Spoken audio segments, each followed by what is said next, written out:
I've managed to find Styx Pride. Well, Fergus spotted the Styx Pride in the road in front of us, and they're now moving through the grasses and going down towards sort of central Djuma, which is going to be quite nice. Now, the problem is that I've got a very poor signal here, so we've called Ali to come quickly so that she can come take over from me, because otherwise I'm going to have a few issues with signal going forward. But it's really nice to see the Styx Pride again. Doesn't look like they got a meal last night, so they are still looking for food, and that kudu that's on that termite mound is definitely going to be in danger. It's not very far from where we are. There's also a few impalas that I passed quite close by, so it'll be good if they see those and maybe try and start hunting. But it's nice to see that they're on Djuma. It seems as though one pride of lions leaves, the other pride comes in, which we'll happily take over the course of the next few weeks, and not going to be too upset if we have that kind of system. It can be a nice little rotation between the Styx and the Nkuhuma pride. Interestingly enough, they have left the three little cubs behind, so they've left them obviously somewhere on Torchwood, and they're probably just waiting for all of these adults to come back. But all three females are here, all the middle cubs and all the big cubs are here. So it's kind of most of the pride. It's just missing the three little ones at the moment. But so cool to watch them kind of moving through these thickets.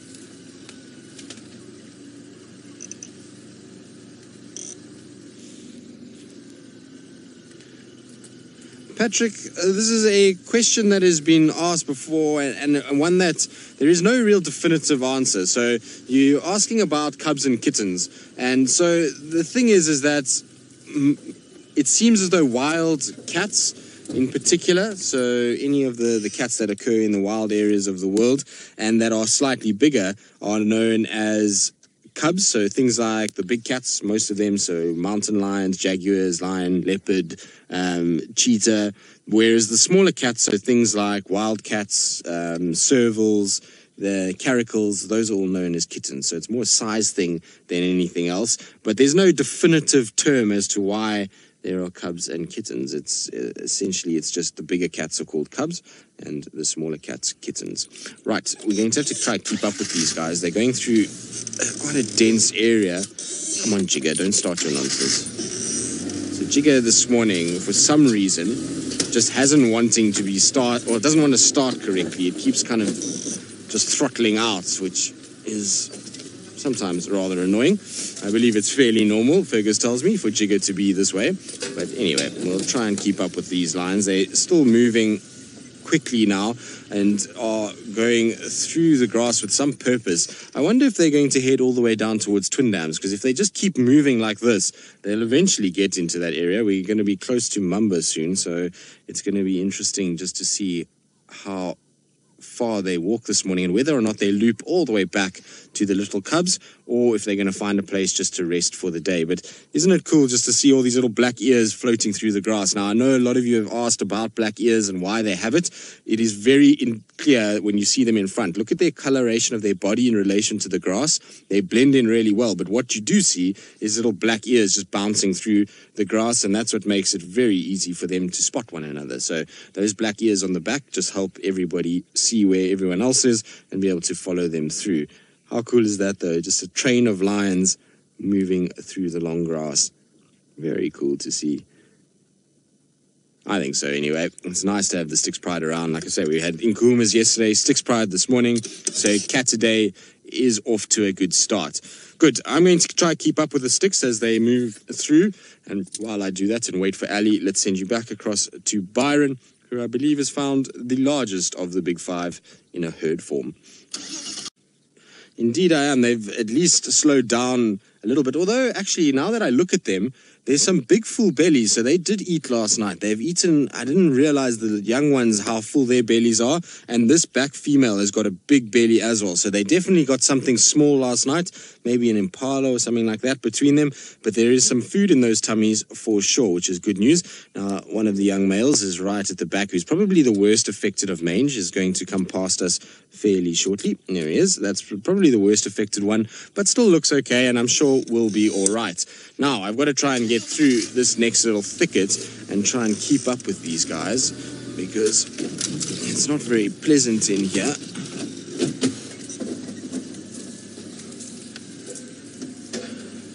Jay, you're asking about Styx and Nkuhumas and whether there's been any conflict between them.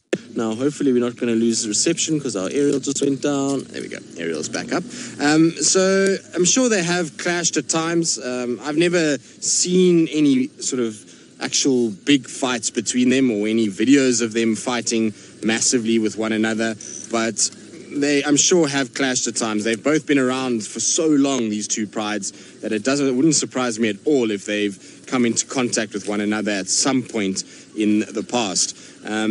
I've just, like I say, never seen them really get into a big fight. I think, though, what you'd find is if they did come into contact now, the Nkuhumas would certainly boss that interaction. Because of the 5 females and because of the sub-adults that are just so much bigger than these youngsters, there might just be absolute pandemonium. And I think that the 5 sort of adults of the Nkuhumas would definitely be able to take on the 3 Styx. But it would be an interesting fight. I think there'd be a lot of kind of growling and carrying on, and I think a lot of confusion would reign, particularly with these little ones. The little ones would probably get very confused as to what's going on. Now, it looks like they're looking for a place to lie down. There we go. So once the females start going down like this, then generally it's an indication that they're starting to try and find somewhere to rest. So I think full bellies, maybe this is where they're going to decide to take it easy. Let's see. Yep. One by one, their little bottoms are hitting the ground. Now, Tax is calling me.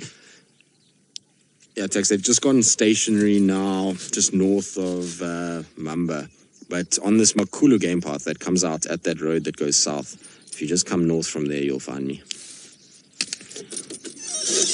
So I'm just going to reposition quickly because it looks like they are going to lie down a little bit. Although the females, 2 of the females are still moving, and that might indicate that the rest will get up again. The one female's collapsed completely, but she's a female that's got the most food in her tummy, and so maybe that's why she's resting. Although I think the other female in the distance is also laid down, but there we go. You can see the cubs probably want to rest as well. They've got full bellies, and so they're probably tired of walking around after making a kill, and so they want to probably try and take it easy. Although the other females are still pushing on, which means that everybody is probably going to unfortunately be dragged with them. Yep, it's one by one they'll start getting up, and we'll find a situation where the other females are dragging the pride a little bit, and that's why everybody's still walking.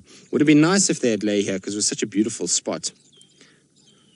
Robin, for the most part, yes, they do hunt almost every day, but they're not successful every day. So lions probably only get sort of 3 out of every 10 hunts. They'll get food out of it. And so they do hunt a lot, but they're not always successful. The thing is if they catch something big like a buffalo or a giraffe, then no, they're not going to hunt every day because they'll sit with that meal for 4 or 5 days and enjoy it. But as soon as that meal is done, then you're going to have a situation where they're going to be kind of hunting again. So anytime they're moving, there's an opportunity for hunting to take place. But the rest of the pride is all kind of pushed forward. Now this last lioness is also up, so let's just carry on with them and try and keep up with them as they go into a thicker, denser area.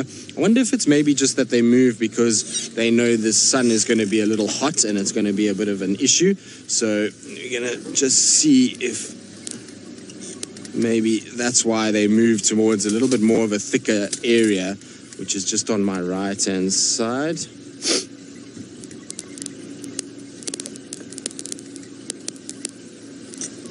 Let's see.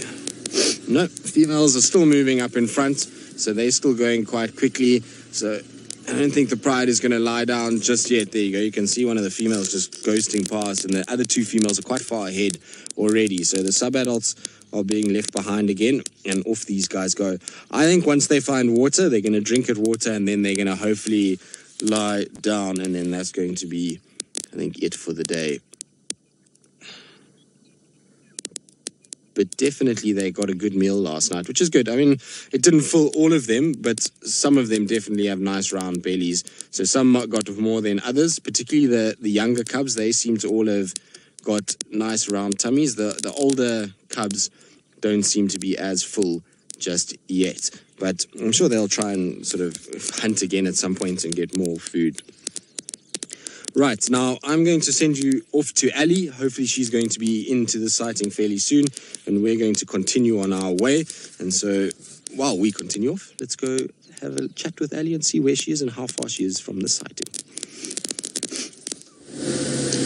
Well, we are on the road that is supposed to lead us to the sighting, so I am walking now. I'm going to carry on the road just as far as we can, just because we're going to damage the vehicles for not that much, and we're going to be able to have a clear view of them in a few seconds, as it seems like they are slowly headed towards the road. So I actually want to give them the opportunity to do us a favor and carry on coming this way.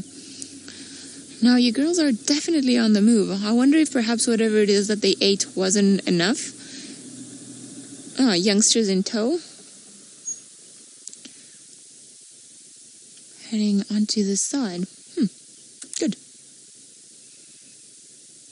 It's crazy to think that the grass is so long. Ooh. Now they've stopped. Some of them ahead. They're listening intently to something and carried on walking. And I wonder if Tristan is right, if perhaps they're going to carry on going on to Twindoms. They're definitely, if they carry on going that way, they will arrive at Twindoms. Now, are you girls coming our way? I just want to get it.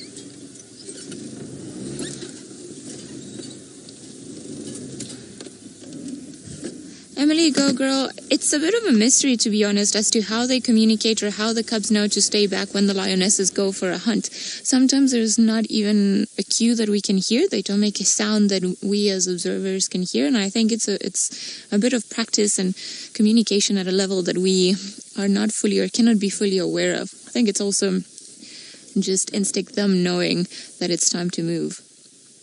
Probably they can all feel the hunger. Now, 1, 2, 3, 4, 5, 6, 7, 8, 9. Hello, guys. Best time of the morning is lion time. Although Tristan will probably say leopard time. Hello, you're all looking actually well fed. So you definitely had something during the night. They're just in front of us, so I'm not too sure. I just want them to get through this particular patch so that we can then try and get them walking towards us. But it's slightly thick on the side, so all they've got to do is just walk through this little patch, and then we're going to try and do that as it gets a little bit more open further down the road. Beautiful. Beautiful. It's amazing to see such big pride of lions. There we go. There was something. Yeah, it sounded like something.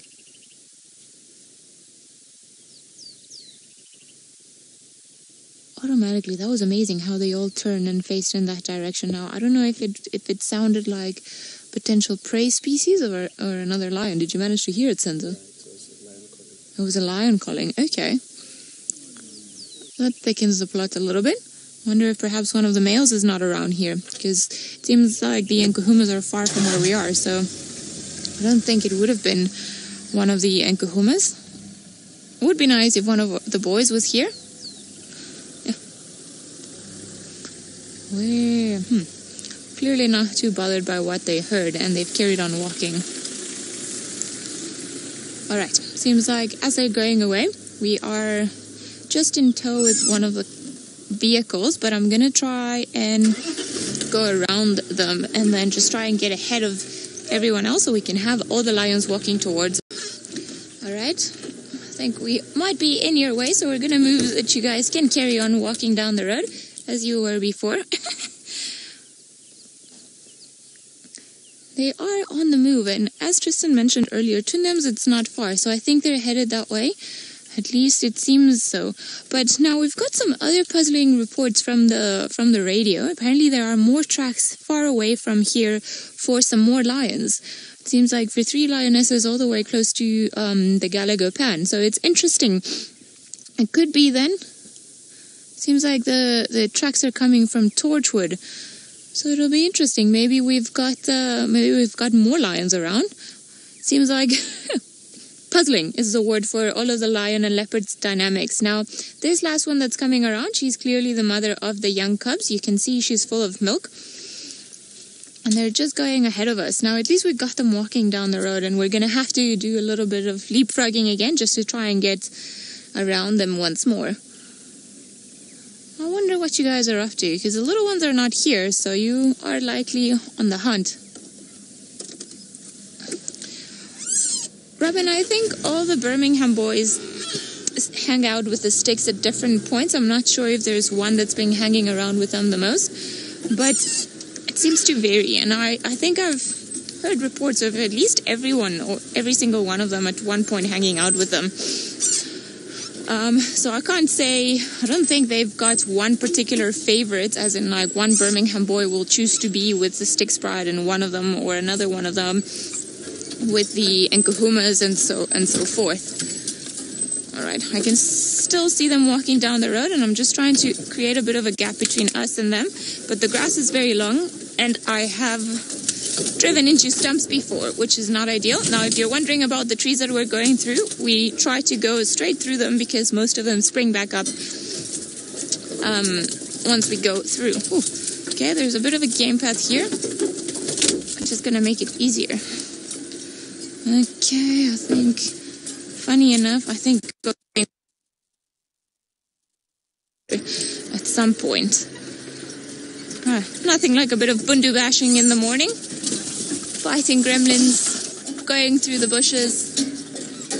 Alright, guys. I think one more, and then we'll be able to get a little bit closer to them. I am hoping that there's not going to be a mysterious stump that's going to get hold of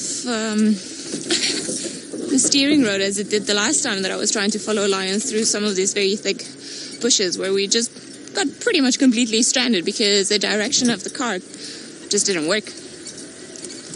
All right, here we are once more.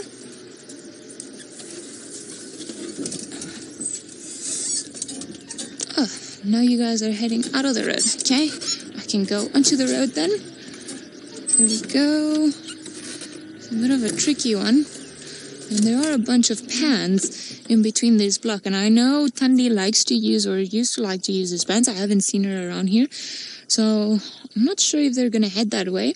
Perhaps, and I wouldn't be surprised that they have actually a shortcut to get through to Twin Dams through the bushes rather than using the actual roads. I mean, it is easier to be them than a Land Rover. They don't have to respect the roads. I can't believe how long the grass is. I remember viewing them in the winter time, and you can just see them clearly walking through. Whereas here, if you don't look properly, they might almost just escape from you. Especially the younger ones, which are just about the height of the grass. All right, I think we're gonna have to get back in there. So let's get back in there. It doesn't seem like they're hunting just yet. I don't think they've spotted anything.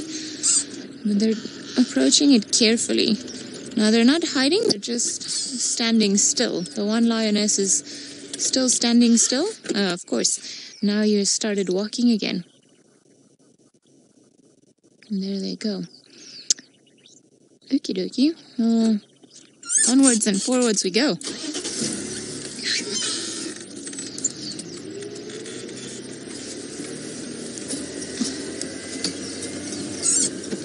Alrighty. No stumps for us.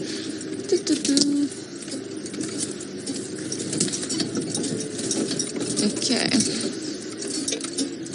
think we're going to be able to get through here. Where are you going, girls? I find it so interesting that the Nkuhumas last night, they were on the trail of the buffalo and they carried on going west. And then as we left them last night, the Styx were also carrying on coming west. So I don't think they're following each other. I don't think they particularly want to bump into each other. But they certainly have made an effort to make it appear that way. Now, it seems like Byron is still moving on and about on Djuma. So while we try and keep with his girls who are going to head up into a bit of a complicated area, let's go across to him. It seems like these guys have managed to find the only puddle all around here, and I was pretty sure that they were going to head on to Twin Dams, but they found something on the way, so this would probably be enough to quench their thirst. And I'm pretty sure it's also going to be a little bit cleaner than the water that there is at Twin Dams. Now, hopefully they'll settle for a little while. They have been walking quite a distance at quite a pace, so I wouldn't be surprised if they're actually looking for something. Perhaps not enough food last night, perhaps they're still hungry and looking for other things. Or perhaps they were just trying to get away from that sound that they heard. You can hear all the youngsters drinking.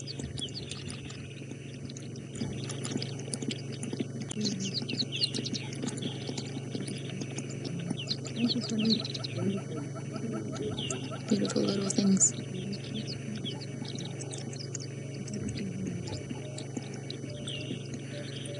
You guys, it seems like you haven't drank for quite a while. They're all very, very thirsty. And if you're wondering about why their coat looks the way that it does, they unfortunately have a case of mange. It seems like it's been affecting this pride for at least, I would say, the last 2 years or so, and they haven't managed to fight it off. And of course, because it's such highly contagious mite that can go from one creature to the next, or from the parent to the little ones, and because of lions constant rubbing against one another because of their greeting ceremonies, it seems that this particular mite has not been able to be eradicated from the pride. It does occur in natural conditions, and it is normal for lions to have mange. However, we would like them to probably fight it off. It would be the best thing, as we want them to be healthy. Now, they seem to be doing well despite the fact that they've still got a little bit of mange. And actually, this time of the year and the rains that we've been having are probably the best thing for them in order to be able to fight the mange. Now, it's roughly the same type of mange, as far as I know, that affects domestic cats and dogs. But as you can imagine, trying to treat the lions for mange might just stress them out a lot more in the end than what it would do good to them. There's quite an ongoing debate about whether or not we should intervene, but the main stand of the reserve that we work in is that because it's a natural disease and it occurs normally in lions, then we are not going to get involved. And we're just gonna, I think maybe if I go a little bit more forward. But as I was saying, this time of the year is actually good for them because all the constant rains that we've been having are going to make them cleaner. And one of the ways to get rid of the mange is just to constantly almost like bath them. So the rains definitely help them, and I'm hoping that it's going to carry on helping them. Apparently tomorrow we've got some crazy showers coming down on us. So maybe that'll be like an extra shower for the lions too. Now you see the grooming ceremony with all of them. Beautiful. It's so endearing. Maybe there's a little tick in there.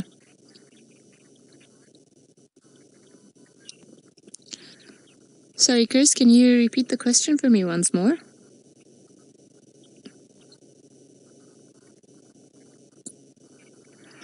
Carly, I'm not sure of the sexes of the pride. We do know that there are 3 adult females, but this is my first time in a very long time of seeing the youngsters. So I'm not 100% sure of their sex. Perhaps if anybody else knows, you can let us know using the hashtag SafariLive, and we can then pass on that information. By the looks of it, I think it's a bit of a mix, but I'm not too sure. I could be mistaken. It was hard trying to figure it out in the long grass, as we couldn't really get a look at them. That's a very thorough bath from either your mom or your aunt.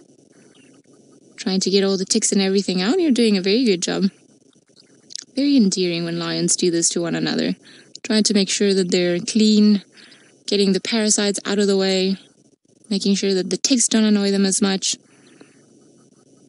And then, of course, it's got a very important added value. Not only is it because of hygiene reasons, but lions tend to groom one another, tend to rub heads against each other just to strengthen their bonds. So all of these activities that they do is just to reinforce their bonds as a pride and their relationships between one another. So it plays a very important role, not only from a physical perspective, but also from an emotional one, just to almost bind the pride together constantly, just to constantly tell one another, we're in this together, we're family.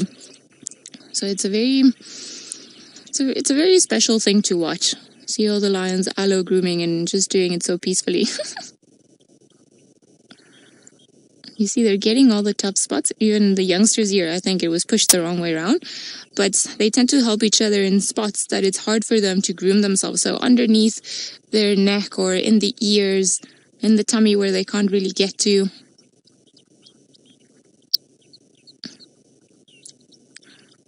I'm sure that on the way here you guys picked up quite a few ticks. The grass is very long, and at this time of the year there's plenty of them around, so I wouldn't be surprised that they're trying to get rid of the excess ticks that they've that have catch or caught a ride on them.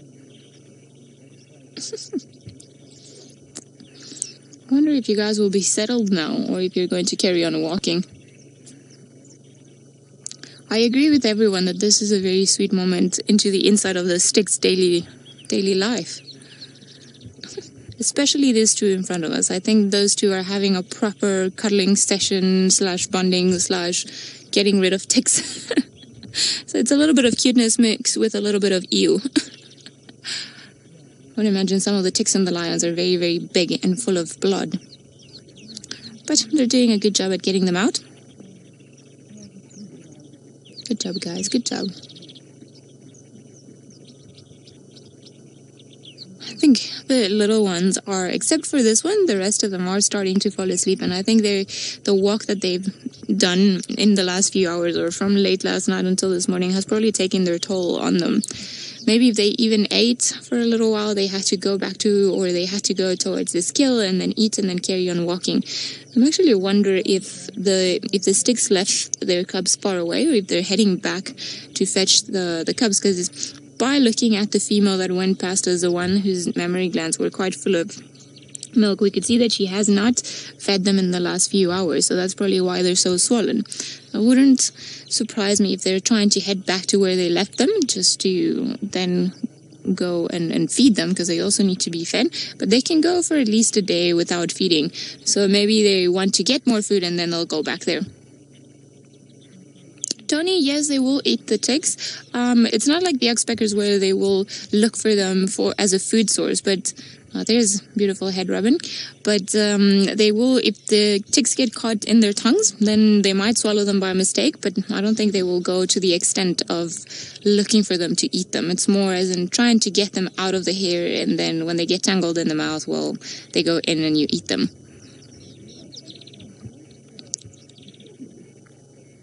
A little bit of a tricky one. Maybe we should trim that quarry bush.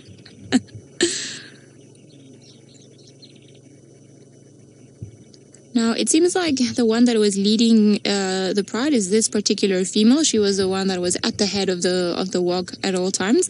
And I'm starting to think that perhaps this is one of her cubs, just because of how thorough she's being with the head rubbing. She would still allo groom one of her nieces or nephews. Wouldn't really be much of a problem, but lions do seem to have they will recognize their offspring, and they have closer bonds with their offspring than perhaps with the offspring of their sisters or of their daughters.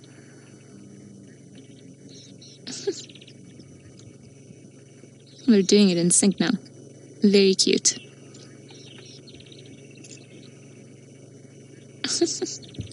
Trying to get behind the ears.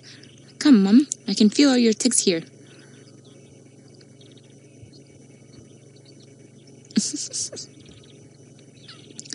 Being very thorough.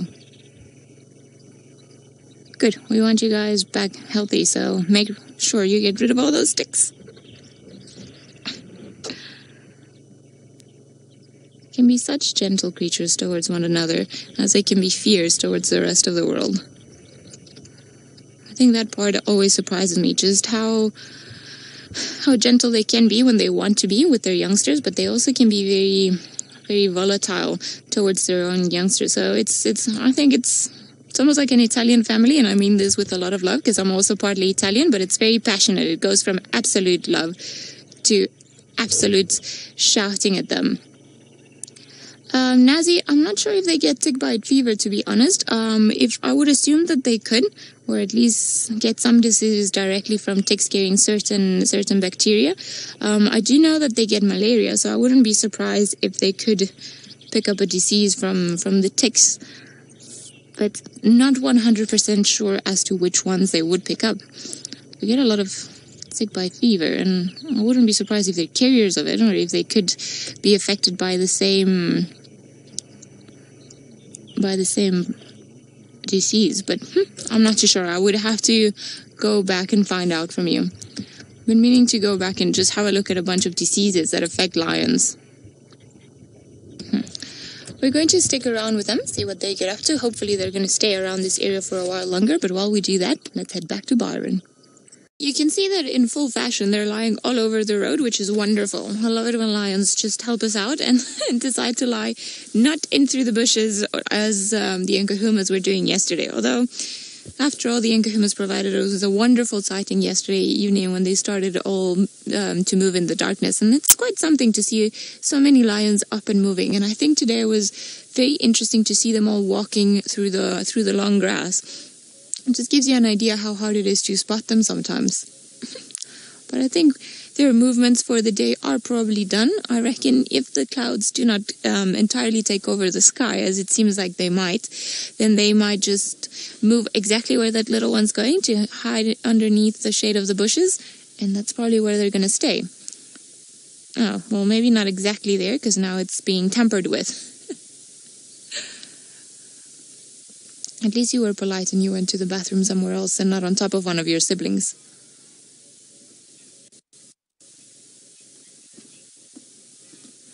Wildflower, yes, there is quite a demarcated difference between scent marking and urinating. This youngster, for example, is still too young to scent mark, and they're only going to start scent marking when they become older. So I would say probably from 3 to 4 years onwards, and then when they actually become territorial. In males, it may take longer because they only start scent marking once they have a territory of their own, whereas the females might start doing it early. They will stay with their natal pride and therefore become slightly territorial with their pride earlier on. Now, urinating is just a normal biological process just to try and get rid of all the refuse that, everything that's filtered through our kidneys, if I can say it that way. And scent marking is done just to advertise that a particular area has been taken over, that particular area belongs to someone. So they scent mark and they leave a lot of pheromones and just a stronger odor, I could say. And they do it in very conspicuous places. So they'll do it in certain bushes or in certain branches of trees, just to make sure that if a lion walks through that particular area, they'll be able to pick up all the pheromones that are there, which will give a clear indication as to who's done it and what type of status is in. Is it a territorial male that walked through there? Is it a female that's perhaps wanting to let one of the males know that she's ready to mate? So they've got, even within scent marking, there are a bit of different things that it could be, but urinating, although very similar to scent marking, is not necessarily done for scent marking territorial advertisement purposes. I think this little one still, it's going to be a while before you can actually claim to scent mark anything. Now, all the youngsters, and it seems like perhaps one of the adults, they're all going through a bit of grooming. So they're all getting rid of all the little things they might have picked up on the road here, and it's wet, it's sandy, so I think not only are they trying to get rid of all the ticks, but they're also trying to get rid of all the sand and all the seeds and everything else they might have picked up on their walk. They're very clean creatures. They don't like having all those things on them. Here we go with the young ones with their spotty legs. Their stomachs are looking good, I must say. I reckon that they had a nice meal yesterday evening. Could have been an impala, perhaps two, perhaps something bigger, maybe a nyala. Would be hard to tell. And finding the remnants of a kill when a lion pride has been around tends to be quite tough, because a lot of the times there will only be skin and bone that's left. And perhaps the easiest way to find it, if they haven't left any big pieces of the meal, is just to look for the scattered stomach contents, which tend to make a very wet patch on the ground. But as you saw earlier, as everyone's been seeing earlier, just to be able to see it through this long grass would have been quite difficult. Well, I think we should be happy knowing that they've had a good meal and that they're well fed with their big tummies, even the females. Seems like you guys have walked, well, you walked all the way from Chitwa to the middle parts of Djuma, so it is quite a long walk. Now, I know that a few years ago, and Tristan's always said this to me, and when I found out, I couldn't believe it, that when he used to work at Chitwa, which was probably about 8 years ago, he's getting old now, the Styx Pride was actually the dominating pride of Djuma, and they could be found all around the central parts of Djuma, and this is in sort of the year that I've been exposed to Safari Live. This is only the second time where I've seen the sticks on Djuma. I had them last year during the winter time close to Treehouse Dam, and then today just on the close to Twin Dams on the eastern side. So I wonder if perhaps they're going to start pushing a little bit further into this territory. Maybe they've just come for a recce mission. Byron has got a bird of prey, so let's head over to him before it flies away.